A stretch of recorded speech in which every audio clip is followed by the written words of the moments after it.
kita akan bahas tentang user dan group management di Linux. Ya, karena sebelumnya kita nggak bisa pakai sudo ya. Jadi ketika kita menambahkan perintah sudo, jadi pada dasarnya sudo itu adalah kita bisa menggunakan akses super user gitu ya untuk menjalankan suatu perintah. Nah, terkadang di Linux itu perintah-perintah semacam file atau mungkin konfigurasi file tertentu itu nggak bisa dibuka dengan user biasa dan dia harus memiliki akses uh, super user gitu ya untuk di dalamnya. Nah, kali ini kita coba masukkan user Ubuntu untuk bisa menggunakan sudo ya. Jadi terkadang kita butuh memasukkan user baru non-root ke dalam sudoers ya. Kita masukkan konfigurasinya ke dalam sudoers agar bisa menggunakan perintah sudo. Karena terkadang kita bisa menggunakan perintah sudo dengan user tidak bisa menggunakan perintah sudo dengan user non-root ya. Root itu dia level tertinggi ya dari user sendiri. Biasanya kalau misalkan root itu dia pakai pagar gitu ya, dia masuk ke root user. Kemudian settingan sudoers ada di etc sudoers. Kita tinggal tambahkan Ubuntu all, ini artinya dia memiliki akses ke semua host atau mesin ya. Kemudian di sini ada bisa menggunakan semua user dan juga group ya di dalam Linux, dan juga all ini artinya adalah dia bisa menggunakan atau menggunakan semua perintah-perintah yang ada di Linux tanpa ada batasan. Misalkan kalau misalkan kita ingin si Ubuntu itu cuman bisa menggunakan sudo untuk cat ya, misalkan ya di sini kita setting bin terus cat terus misalkan dia cuma bisa nge-cat file tertentu. Nah, dia arahkan aja ke path yang dituju. Cuman kita coba pakai all semua aja karena biar lebih gampang ya. Karena nanti kalau misalkan untuk spesifik dari ininya mungkin teman-teman belajar di Linux hardening atau security ya. Oke, kita coba. Kita masuk dulu ke usernya. Oke, kita sudah masuk ya. Kemudian kita bisa pakai su dulu ya. 1 2 3 4 5 6. Kemudian kita masuk ke etc sudoers. Ya. Di sini teman-teman scroll sampai ke bawah ya. Kemudian teman-teman tambahkan aja seperti ini. Ini ada 3 ya, ada user privilege specification, kita menspesifikan user terhadap privilege tertentu.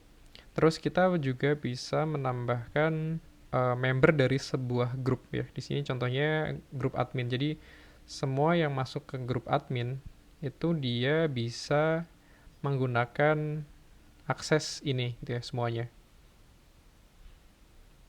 Jadi kita bisa menspesifikkan user atau menspesifikkan dari grup tertentu. Ini juga contohnya ada grup sudo ya. Kita bisa melakukan apapun ya ketika kita memasukkan member ke dalam sudo group, dan member tersebut bisa memiliki akses sudo seperti ini. Tapi kita coba aja pakai specific user aja ya. Di sini contohnya Ubuntu all sama dengan all. Kemudian dia bisa melakukan perintah apapun.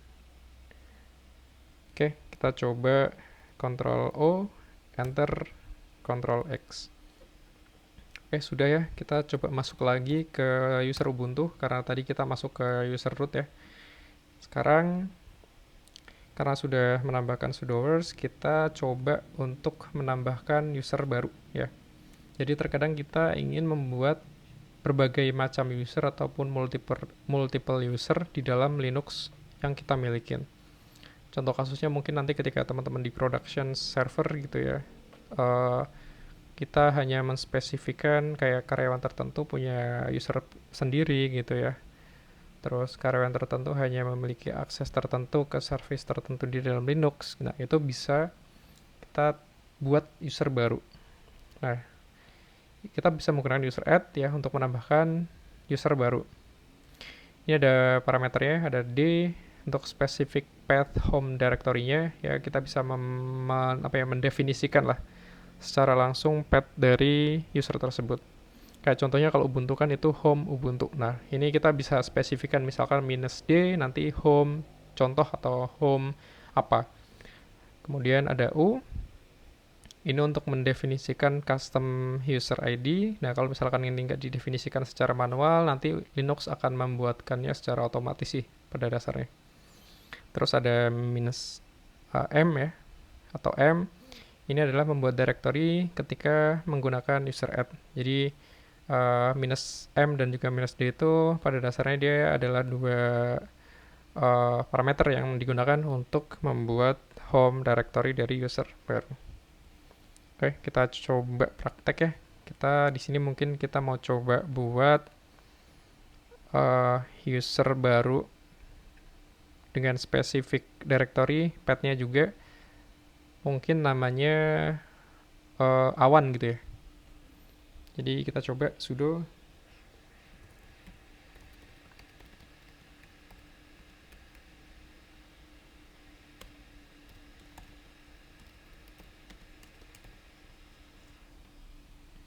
Nah, di sini kita menggunakan user add, kemudian -m ya. Kalau -m tadi kan kita membuat home directory-nya gitu ya, terus -d path dari home directory-nya. Di sini kita membuat home directory-nya adalah home awan dan user-nya adalah awan. Jadi ketika kita enter, masukkan password sudo-nya. Oke. Sekarang kita coba ls. Ini kita kan sekarang ada di ini ya, ada di home ya. Jadi di home ini nanti akan ada muncul list user-user yang telah kita buat. Nah, di sini ada directory awan, di mana ini adalah directory home-nya dari user awan. Nah, kita juga bisa nih membuat custom ID dari new user-nya ya. Nah, pada dasarnya kita nanti coba ini sih, belajar tentang apa namanya, user ID dan juga group ID. Tapi kita coba di sini dulu ya. Kita buka. Jadi kalau misalkan setelah kita buat user, kita bisa melihat detail dari usernya. Kita menggunakan passwd. Kita scroll ke bawah ya. Ini.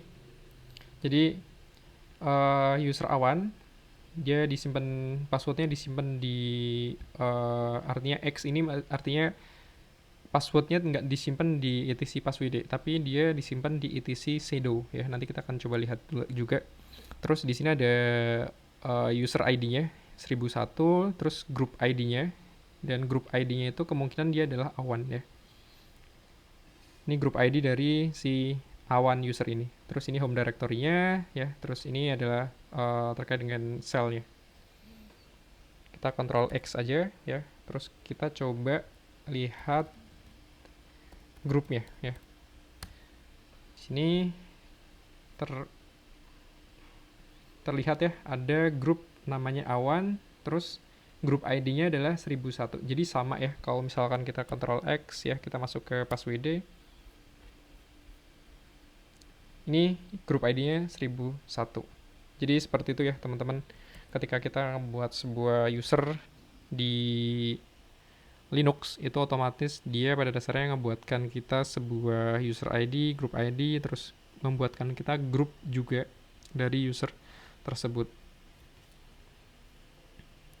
Nah, kemudian kalau misalkan kita mau menambahkan custom ID ke user, kita bisa juga ya.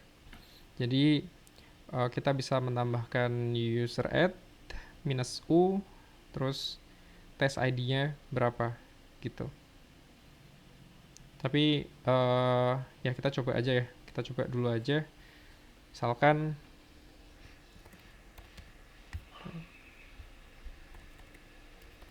user add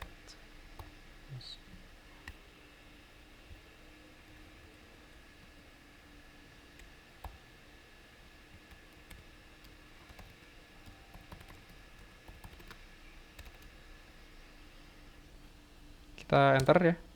Oke, kita coba lihat. Jadi ini artinya adalah kita membuat sebuah user baru dengan user ID 1234 ya. Kemudian kita membuat sebuah home directory-nya dan usernya adalah ngetes. Nah, kalau misalkan kita lihat sekarang, terkait dengan usernya, nanti akan ada user baru ya. User baru dengan user ID 1234 dan group ID 1234. Jadi kalau misalkan ini dia dibuatkan secara otomatis sama Linuxnya, kalau misalkan ini dia manual ya, kita mendefinisikan secara manual di Linuxnya.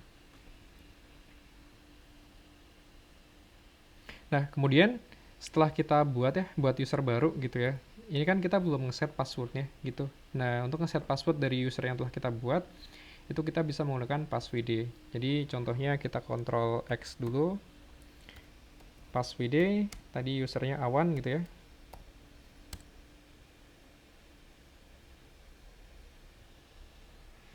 Sudo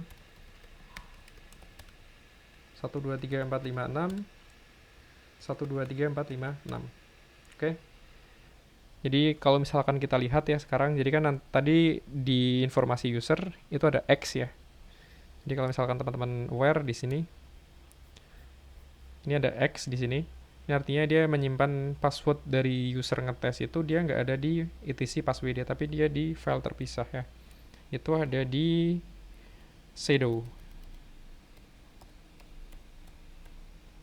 Oke, kalau misalkan kita scroll ke bawah, ini ada. Jadi user Awan tadi kita buat passwordnya itu adalah 123456. Dia di ini ya, di kayak semacam encrypt ya, di encrypt. Jadi bentuknya bukan plain textnya atau apa ya, kata lain adalah kalimat angka 123456 ya, tapi dia sedemikian rupa dalam sebuah sistem ya, di enkripsi, dan bentuknya jadi seperti ini ya, random string, angka, dan juga yang lainnya. Kita Ctrl X ya, kita sampai ke passwd. Oke, selanjutnya di video selanjutnya mungkin kita akan pakai add user ya, karena terlalu panjang juga kalau misalkan kita teruskan videonya. Kita akan pakai add user untuk membuat user baru.